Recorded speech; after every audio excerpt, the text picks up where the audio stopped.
Hello দর্শক, আসসালামু আলাইকুম। সবাইকে স্বাগতম জানাচ্ছি আমার আজকের পর্বে। আজ আবারও হাজির হয়ে গেলাম আপনাদের মাঝে ঘরোয়া উপকরণে ইউনিক একটি নাস্তা তৈরির রেসিপি নিয়ে। শুধুমাত্র পেঁয়াজ আর আলু দিয়ে ভিন্ন ধরনের অসম্ভব মজার রেসিপি আজকে আমি আপনাদেরকে তৈরি করে দেখাবো। কম উপকরণে কম সময়ে এরকম একটি মজার রেসিপি তৈরি করে দেখবেন, সবাই খুবই পছন্দ করবে আর মজা করে খেয়ে নেবে। আশা করছি আজকের এই ইউনিক রেসিপিটি সবার কাছেই অনেক ভালো লাগবে। তো চলুন রেসিপিটি দেখে নিচ্ছি। এই রেসিপিটি তৈরি করার জন্য প্রথমেই একটি মিক্সিং বলে নিয়ে নিচ্ছি দুটি মিডিয়াম সাইজের ম্যাশ করা সিদ্ধ আলু। এখন এর মধ্যে দিয়ে দিচ্ছি 1 চা চামচ চিলি ফ্লেক্স, স্বাদ মতো লবণ দিয়ে দিচ্ছি, 1/4 চা চামচ চাট মশলা দিয়ে দিচ্ছি 1/2 চা চামচ ভাজা জিরার গুঁড়া। এতে করে নাস্তা থেকে খুব ভালো সুঘ্রাণ পাবেন আর খেতেও অনেক বেশি ভালো লাগবে। 1 টেবিল চামচ ধনেপাতা কুচি দিয়ে দিচ্ছি। এখন এগুলোকে হাত দিয়ে খুব ভালো করে মেখে নিব।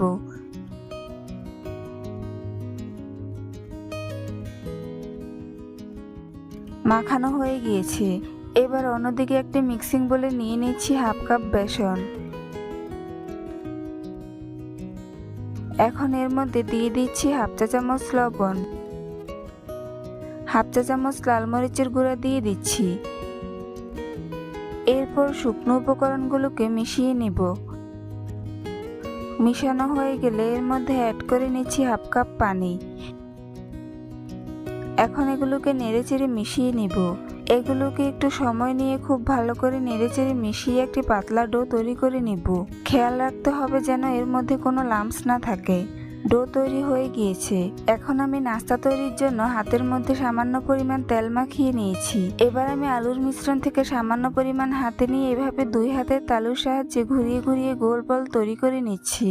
এরপর বলটিকে কভার করার জন্য এখানে আমি কতগুলো বড় সাইজের পেঁয়াজের পাপড়ি নিয়ে নিয়েছি। এবার পেঁয়াজের একটি পাপড়ি হাতে নিয়ে এর মধ্যে আলুর বল দিয়ে দিচ্ছি। এখন অন্য একটি পেঁয়াজের পাপড়ি দিয়ে এভাবে ভালো করে আটকে দিচ্ছি।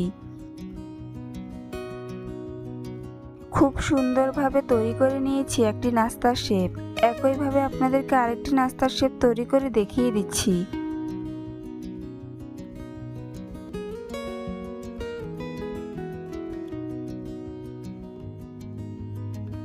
সবগুলো নাস্তার শেপ একইভাবে তৈরি করে নিয়েছি। এখন এগুলোকে ভেজে নিব।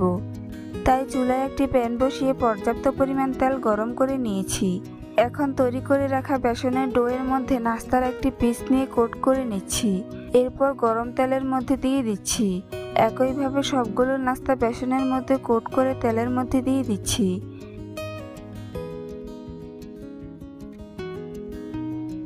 কিছুক্ষণ পর এগুলোকে উল্টে দিচ্ছি। নাস্তাগুলোর যখন এক পাশ খুব সুন্দর কালার হয়ে আসবে তখন এগুলোকে উল্টে দিতে হবে।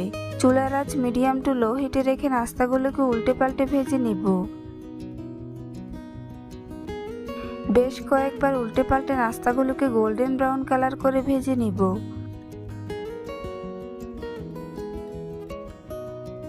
গোল্ডেন ব্রাউন কালার চলে এসেছে। এখন এগুলোকে তেল ঝরিয়ে উঠিয়ে নিব।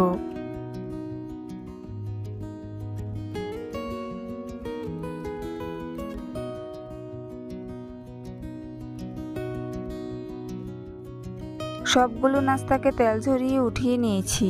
দেখুন নাস্তাগুলো দেখতে মাশাআল্লাহ কতটা সুন্দর ও লোভনীয় হয়েছে। খুব সহজেই তৈরি করে নিলাম এরকম একটি লোভনীয় রেসিপি।